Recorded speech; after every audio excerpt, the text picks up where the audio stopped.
Hey, welcome back. So let's get real for a second. If you're here, you're not like most people. You're someone who wants to push boundaries, someone who's tired of letting fear make decisions for you. And let me tell you, most people would click off this video in seconds because, let's be honest, facing our fears isn't comfortable. It's tough, it's messy, and it's definitely not for the faint-hearted. Now, I know my channel doesn't get tons of likes and subscribes. Why? Because I don't tell you what you want to hear. I tell you what you need to hear. And if you're still listening, that tells me you're ready to dig deeper. You're ready to understand yourself in a way that most people never even attempt. You're here because you have the courage to see reality for what it is, not what's convenient or comfortable. I remember when I was trapped by my own fears. There were times I could have stepped up, taken risks, but instead I shrank back. And honestly, those moments still haunt me. But it was Carl Jung's work that finally opened my eyes. He taught me that the only way to conquer your fears is to understand them, to bring them out from the shadows and confront them head on. And that's exactly what I'm sharing with you today. Carl Jung's 11 Fool's Psychology Principles to overcome your fears. If you're ready to uncover what's been holding you back and transform it into your greatest strength, stick around. Number 1, embrace your shadow self. Carl Jung believed that we each have a shadow self, the part of us that harbors our hidden fears, suppressed desires, and dark impulses. This side of ourselves often holds what we find uncomfortable or even shameful. Most people instinctively push their shadow self away, denying its existence because it contradicts the image of who they want to be. However, Jung taught that true self-mastery begins with acknowledgement. Ignoring this side can lead to inner conflict, anxiety, and self-sabotaging behavior. For example, if you're afraid of failing, it may stem from a hidden belief that you're not good enough. By recognizing and accepting this belief as part of your shadow, you gain the power to question it rather than letting it control you. Embracing the shadow doesn't mean giving into it. It means understanding it so that it no longer has power over you. When you accept that part of yourself, you can start integrating it in healthy ways, becoming more authentic and courageous. Number 2, face the unknown. Head on. Fear often originates in the unknown. When faced with uncertainty, we instinctively feel anxious because our brains are wired to prefer predictability. Jung proposed that fear can be mitigated by choosing to step into the unknown rather than waiting to be pushed into it by circumstance. The more we confront what's unfamiliar, the more resilient we become. Think of it as building a tolerance. Start small, approach someone new, learn a skill you've been avoiding, or speak up in a meeting. Every time you willingly face something uncertain, you weaken fear's control over you. Over time, these small steps accumulate into a robust capacity to handle bigger challenges. You begin to see fear as a signal to grow rather than a reason to avoid action. Eventually, the unknown becomes less intimidating because you've taught yourself that you can handle it. Number 3, accept your vulnerability. Jung emphasized that real strength comes from embracing your vulnerability. This means acknowledging that you're not invincible, that you have limitations and weaknesses. Society often tells us to mask our insecurities and act tough, but this only strengthens the hold of fear. When we embrace our vulnerability, we accept that we don't need to be perfect. Letting go of the need to appear flawless opens up space for growth. For example, if you're nervous about public speaking, admitting to yourself and others that you feel this way can be liberating. Paradoxically, owning your fear makes you feel braver because you no longer need to waste energy hiding it. By accepting that vulnerability is part of being human, you start to build authentic confidence. Number 4, find meaning in your struggles. Jung believed that our fears and struggles carry deeper significance. Every fear you encounter has the potential to teach you something valuable about yourself, your values, and your life's path. When you view fear as an opportunity for growth rather than a roadblock, you begin to shift your mindset from avoidance to curiosity. For example, if you're afraid of failure in your career, ask yourself why. Perhaps it's teaching you that you need to redefine what success truly means to you. Or maybe it's revealing that you value others' opinions over your own. By reframing your fears as valuable guides, you give yourself a sense of purpose even in the most challenging situations. This approach helps you gain insight and wisdom rather than feeling defeated by fear. Number 5, lean into self-reflection. Jung encouraged regular introspection as a means to truly understand oneself.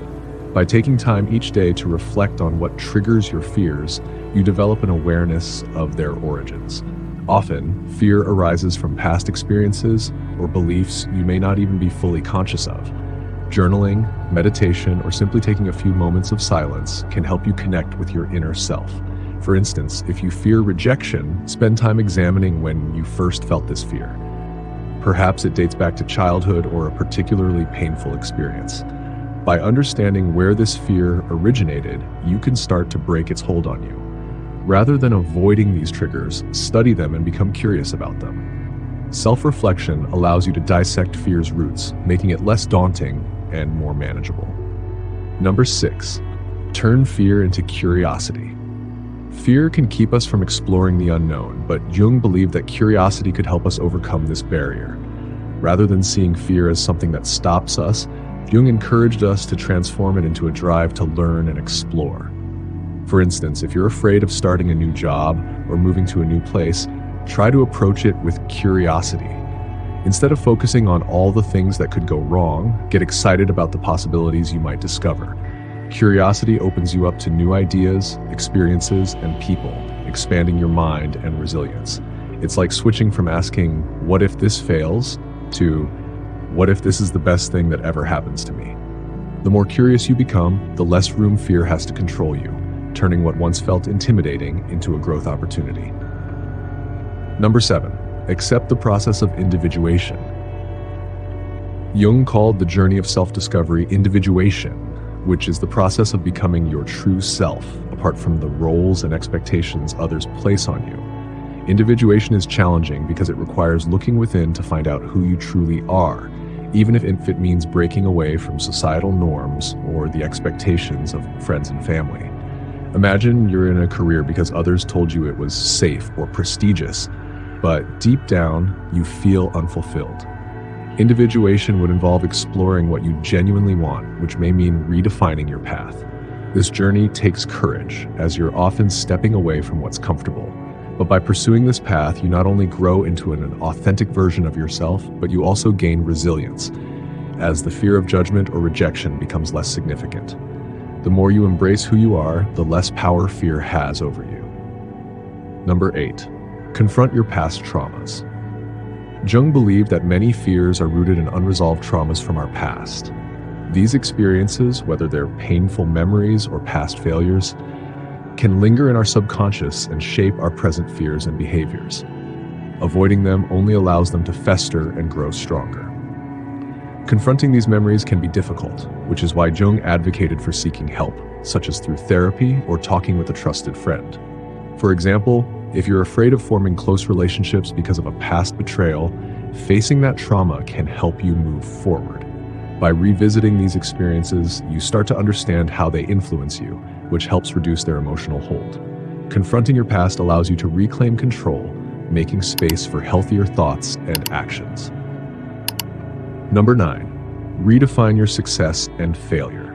Jung argued that society's definitions of success and failure often fuel our fears.